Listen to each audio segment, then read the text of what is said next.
What if you never had to ask, what should I post on social media today ever again? Instead, you had a simple framework you could repeat on autopilot. I'm Cordelia Kate, and in today's guest edition, I'm joined by Rachel Green, social media manager and coach with 8+ years experience in the online business space. She's going to be breaking down the only 5 social media post types you actually need to grow your business. She's even going to hand you the exact AI prompts that she uses to create those 5 post types as well. Welcome, Rachel. When someone comes to you and says, I'm doing the things, but I'm still finding it hard, what are the first few signals you look for that tell you why that person's finding it hard? Social media as a whole, it's overwhelming because in order to make it work, to attract those customers and clients, to nurture them, to make those sales, you need to show up consistently. The main problem is business owners aren't consistent because they don't know what to post. They run out of ideas and get overwhelmed. And I think a lot of people don't even have a strategy. They kind of just throw anything out there and it trying to hope that it sticks. And I think we need to go back to basics and think, what do my audience want to see? Who are they? What's my offer and what will resonate with them? There are only 5 types of posts you need, which will make it easier to attract, nurture, and convert people. If you can systemize that and have a plan, then you've just got to follow it, and it makes it so much easier. And it's the time. I think time's a massive constraint for people because they want to do things quickly. Interestingly, a lot of people respond to inconsistency by adding more platforms like TikTok. In your experience, what would you say are the most common things that people add when you're like, just create a system, stop adding more things? More platforms. What happens, and I've been guilty of this as well, is that you start with one platform and then you don't give it long enough and then you go, oh, I better be on something else and try that. And then you're kind of trying to do Instagram, maybe you're trying to do Facebook and then LinkedIn. It's too much. The reality is there's enough people on one platform to keep you in business for the rest of your life. The only reason why you start adding more platforms is to not put all your eggs in one basket. If Facebook shut you down and that's the only social media platform you've got, that becomes a strategic addition rather than a panic. You get worried, add in as much as possible, and then it just becomes all overwhelming. And then you might be procrastinating and do nothing. Or you kind of stop and start. You start posting on social media, something gets in the way, and you stop, and it affects the algorithm and your account. It is hard to be consistent, but if you can have some kind of system and you focus and you have a plan in your diary of when you're going to do your content, it's going to make your life so much easier. If you can be consistent, decide on your boundaries and how many times you're going to post a week and stick to that, that's going to make your life simple. It's consistency that matters. I love that. What makes a lot of sense, this system, knowing what converts. We don't know if the effort we put in is going to result in sales, followers, or whatever. But I definitely think it takes a lot of uncertainty out. If we know we're following a system that works, it's a proven strategy. We just need to follow it. Consistency becomes easier because you can rely on the fact that it will produce, it will work. It just takes time. So Rachel, let's get into the strategy. Okay. You're going to teach us today the 5 social media posts, the only 5 social media posts you need. I'm curious as to what they are and how we're going to be able to apply them. I'm really excited for this. The floor is yours. Social media can be overwhelming, right? You don't really know what to post, or you post before and you're stuck and you run out of ideas. It can get overwhelming to the point where you start procrastinating and then you don't post anything at all. Problem. And I've experienced all of this, and I've taught many people that have experienced this problem as well. There are 5 types of posts. You need to attract more people. You want to nurture them. You want them to get to know you, like you, trust you, and buy from you. The first one, authentically you posts. These might be behind the scenes. Maybe it's a hobby because you don't just talk about business all the time on your social media. For people to get to know you, talk about things you like, don't like, agree with, don't agree with, not to get too political, but things you love. For example, if you really care about the environment, and maybe that's part of your business values, then talk about it on social media. And inside these authentically you posts, we want our audience to emotionally connect with us. It might be that you're vegan and want to attract similar people to you and talk about your vegan foods. It might be that you love animals. I share post about walking my dog. I have 2 kids and attract a lot of mums in businesses. So I will talk about my kids and funny things that happen with them. You don't have to share everything. But if you can give people a little insight, a nugget of who you are, what you believe in, what you do outside your business, then these are going to really help. Alongside these can be story posts. Perhaps these are posts where you have accomplished something in your life or in your business. You can share those things. Maybe there's funny stories that you can share. I shared a story of when I got bullied in the workplace, and that got loads of comments because some people resonated with that. It's something I strongly believe in. I hate bullies. Things like that you can share that will really start resonating with your audience. I think that's the most important one, Rachel. I know it's not directly related to sales, but that is what really builds relationships with your audience, which enables you to build a following that feel like they know you and are connected with you, which creates a lot more of a connection with people than just people that like your topic. I get a lot of people say, oh, I don't know what stories to share, or I'm uncomfortable sharing. And that's fine. But if you start lightly, you get more used to sharing. The response is most likely positive. So you start sharing more stories. A good one to start with is why you started your business in the first place. What made you start that? The second one is what I call expert positioning posts. So being an expert in your field, in your industry, they build more credibility. It might be educational content. You need to think about the problems your audience has and start talking about them. If you sell skincare, you can talk about ingredients, what's in them, why is it in them, all sorts of things. It's talking about and educating your audience in your offers and the problems that they have and trying to help them and provide those solutions. Okay, so it's those kind of things. Also, like documenting wins. There's people winning awards or achieving things in their career. Maybe they've become a counsellor and got a new certificate. Would that come under that too? It might even be that you go into a networking meeting, meeting all sorts of different people. It shows you're willing to show up and talk to people. It could be that you're writing an article. It might be that you can draw from experience outside of your business as well. People want to understand your ethics and values. It might be that you do charity work. It's building up not only your expertise in what you do, but your credibility in the person that you are, that you're honest, kind, you have good morals, values, that kind of thing. The next one would be social proof. These posts build credibility and confidence in what you do and who you are, testimonials, case studies, those things. That's something to share. Wins in this category as well, things that you've achieved over your business. Sometimes that's quite hard to come up with ourselves because we're quite bad at saying how well we've done and our wins, but social proof ones are quite obvious, but again, build credibility. If you've got customers pleased with the products or services, those are good ones as well. The next one would be what I call profit posts, and these are really sales posts, which we do not do enough. How many of you have talked on social media in the last week about what you do and made an offer like, this is what I do and this is how you can reach me?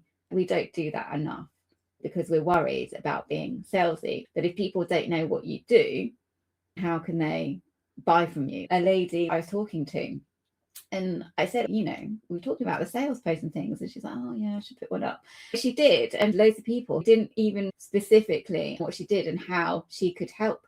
She got loads of engagement from it. We think we sell too much on social media and everyone is going to see our posts all of the time, which is not the case. The percentage of people who actually see your posts is quite small. Do more sales posts. That's what's going to make you money. They're not going to get loads of engagement, but it doesn't matter, because people won't engage so much on those posts because it is like a direct selling post, but they're watching you. We get caught up in, oh, no one's liked that post. It doesn't matter. They are watching you all the time. It's happened to me where people have been watching me and I've had emails say, oh, I've been following you on social media. They've never liked anything. Then they've become a client. It's true. I always say the most important metrics are the silent metrics. What Facebook, LinkedIn, or any social media platform doesn't tell you is how long someone is hovering on your post, which is measurable, by the algorithm. Me and Caroline, my business partner, did a big test in our Facebook group called the Rebel Reach Challenge. We were trying to see who could get a reach of 1,000 on a post. We found the posts getting the biggest reach were the ones people were lingering on the most. It didn't make much sense that this post that was cut in half, that you couldn't see everything of, you had to click on it and look at it, or something like, those puzzle posts. If someone's lingering, it seems to have an effect. There's that as an example of one silent metric that you do not have access to the data of that will have an impact on the reach of your post. Yeah, and I would also say, like, especially on Facebook, if you go into the analytics, it will show you the clicks. It's not necessarily people liking it, but if you look at the clicks, they are doing something on that post, whether it's clicking images or they're clicking that see more button. But you don't know that from a like or a comment. If you look at the clicks, you get more insight. People are clicking something on my post. They might not be liking it, but they're doing something, which is good. Promoting yourself is, we don't do it enough. People that we've got commenting here and some of the people watching, they probably are promoting themselves a lot because they're part of NABA Client. Have you heard of NABA Client, Rachel? No. Me and Caroline have a membership called NABA Client Challenge. Every month we teach a different sales strategy. The sales strategy is some kind of social media post / email, if you have an email system, that you can put out that promotes your product or service. We have had so many people come in and have incredible results because they've generated so much low-hanging fruit with the content you're talking about here. Yeah, and I've made a commitment to myself. I'm going to be doing more sales posts. Probably on Facebook, I'm going to try and do 1 a day, maybe 5 a week, with the other stuff as well. As long as you're doing the other things as well. It's about balance, isn't it? Yeah, definitely. That brings us on to the last one, I think. So this is what I call all about them. These are posts about your dream clients, mainly engagement questions, but LinkedIn, if any of you are on LinkedIn, the polls on LinkedIn are really good, like asking questions about your audience. So I've, a lot of mine have been, what did your kids want to be when they grew up? People love talking about their kids. Another one might be, if you could wave a magic wand and your biggest problem in your business was fixed instantly, what would it be? Think about what they would like to talk about, what their values are, what are they passionate about, and try and start getting some, it's great for data research. Start asking about your audience. What are they into? What are their hobbies? Or would you rather questions? Would you rather do this or that? ChatGPT would be a great place to come up with different questions to help you, because I know it can be challenging to come up with ideas. What I really am taking away from those 5 things you've shared, it's so easy to do one of them. And easiest is probably the informational how-to expert positioning posts where you're sharing your knowledge. It would be cool to have a system where you go, right, let's make sure we've got a bit of everything. I'm remembering I need to do an all about them post. There's a promo post in here that's going out as well. We've got this, we've got that, rather than it all being about content pillars. Because I think if we create 5 content pillars, that just gives us 5 informational posts about, and then we accidentally miss out a load of those things. The one that I'm guilty of, like, I'll batch create a load of all about them posts, schedule them, and then it'll be 6 months until I get round to scheduling some more. Yeah. It's really good to have those 5. It's a great reminder. Let me know what you guys think. Which one are you guilty of not posting enough of? It might be your testimonial stuff. For instance, I think that's mine for now. I've got clients that are getting amazing results. I've got loads of great comments coming in on this show. And we forget, like I forget as well, I've made a note of getting more testimonials. Yeah. If you make a plan, I normally plan my content on Trello, get 5 columns, some ideas for each, pick one from each for every week and go through them. It's a really easy way to handle. Now, you told me you've got some prompts that will make this easy for us. They're on the document at the end. Do you want to walk them through what we're going to do? Off the back of this, I'm going to create the downloadable where you will have the edited version of this video alongside show notes that contain all the steps, prompts, and everything you need to implement. You can grab that for free inside the school community on a free 7-day trial. Then it's $4 a month if you want to stay on. So you can just jump in today and grab the step-by-step guide, but we will walk you through it just now, and then you can grab the downloadable later. Go for it, Rachel. If you haven't already done this, it doesn't matter if you use Gemini, ChatGPT, whatever it is, just make sure they understand who your audience is, what their desire is. I've given you the prompt so they understand your offer and the problems that you solve. So the educational prompt, that's the expert positioning. Can you please share 48 hyper specific? That word is really important because you want things to be hyper specific. Instead of saying how to declutter your email inbox, it would be how to get rid of 2,000 emails in 30 minutes. You see the difference? It's more specific. So you need to put that hyper specific word in. But 48 hyper specific common myths, problems, challenges, frustrations, tips, and how-tos that people have about, and then you can just put in your offer. That will come out with a load of ideas. So that's a good one. And then we've got a stories prompt here, which is give me 12 story ideas I can share with my audience. These should be a mixture of business and personal life. The outcome is connect with my audience so they can trust me. For each story idea, please include an example lesson relevant for my audience. It might be that you have a story idea already. So this is the story I want to share. And then you give a brief description. Please ask questions so you can write a story that evokes emotion and is relatable, friendly, like talking to a friend.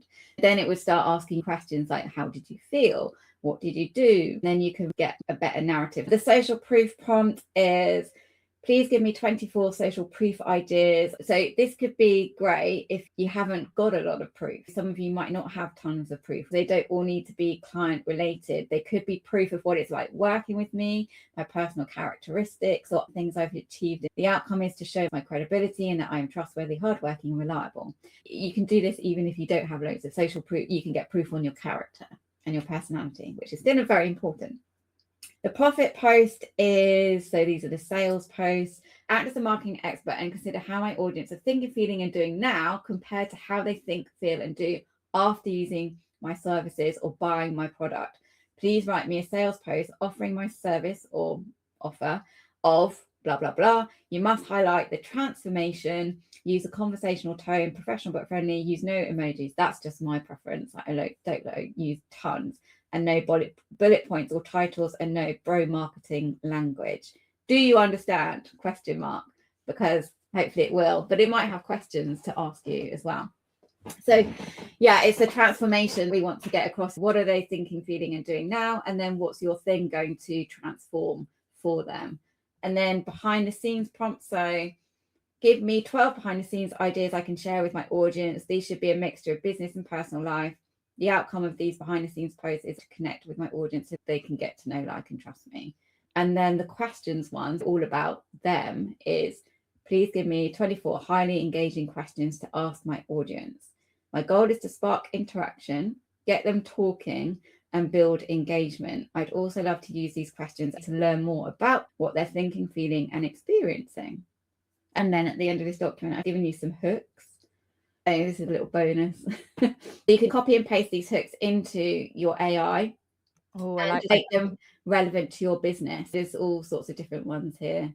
I've been keeping a secret. Yeah, that's quite cool, isn't it? We've got a good question from Sam Oliver on Facebook, who asks, what kind of percentage split per each of these post types would you recommend? More social proof over others, or the other way around? Is there a science to this, or just pick and choose? I don't think there is a science. They always say only do 20% sales posts and 80%, but I don't necessarily agree with that. Your newsfeed is so busy, not everyone is seeing everything. It depends how many times you're going to post. If it's 5 times a week, do one of each. And I'll probably throw in a few more sales posts, but that's just me.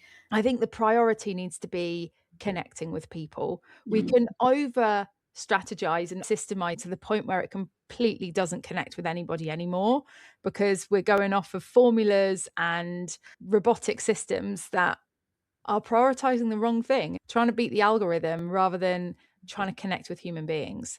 So long as you're prioritizing connecting with people in every post, I don't think you can have too much of any of them. No, I don't think so. Sally's just posted on YouTube. She says, hi, Cordelia and Rachel. I post to Instagram and allow automatic posts to Facebook to save time and energy. Should I be posting a separate Facebook formatted post? You might not like my answer, but you should. They are different platforms. I will share the same reel, for example, on Instagram and Facebook. But I have noticed that it's different. Like my audience are a bit different. So I now tweak the Facebook ones. I will change them. I normally do a reel on Instagram first, and then I would just duplicate it. I did one the other day and it mentioned Instagram, and then I obviously changed it because when I put it on Facebook, it was probably about the AI twin stuff. If you're kind of opening up your phone on Facebook and sick of going through your photos and not having anything, and I changed that word to Facebook. And then the other thing, you'll get a load of hashtags on Facebook, and you don't need to write hashtags on Facebook. Think about your audience on each of the platforms and tweak it slightly if you can. I have been guilty of that in the past where I just share the same reel, but I think in all honesty, if you can do separate ones, it will be better. The call to action is the key one as well, because in Instagram, if you want them to click on a link, you have to say it's in the bio. Yeah. You transfer that to Facebook and it says, click the link in my bio. There's nothing you can do with that on Facebook. I would change the CTAs. You need to, really. For sure. Sam says, no questions here. Just thanks for giving me a kick up the backside. Need to start building a more structured system with posting on social media. If you get into the habit of planning it on a Monday morning, it's just getting into a habit. Yeah. And it would just be like, just got to do it, you know. We've got John on Facebook who says, during lockdown, I did a daily live. That's a big commitment. Yeah, that's a good one. Yeah. I stopped due to lack of engagement, but since I stopped, I keep meeting people who say they miss my daily lives. Even some people have said I changed their life. I mean, that comes down to you don't know, because people don't always say they don't like it, they don't engage. The validation is helpful because it makes us know that we're on the right track, but we don't always get it. No. Rachel, thank you so much for your time and sharing your wisdom. You have been helping people on social media create content for ages and seemed passionate about taking the stress out of it. You've created something amazing that helps build your own AI twin. I mean, this is a whole conversation in and of itself. Yeah. I've got so many questions. Tell us a little bit about the course that you've put together on that. So if anyone's interested.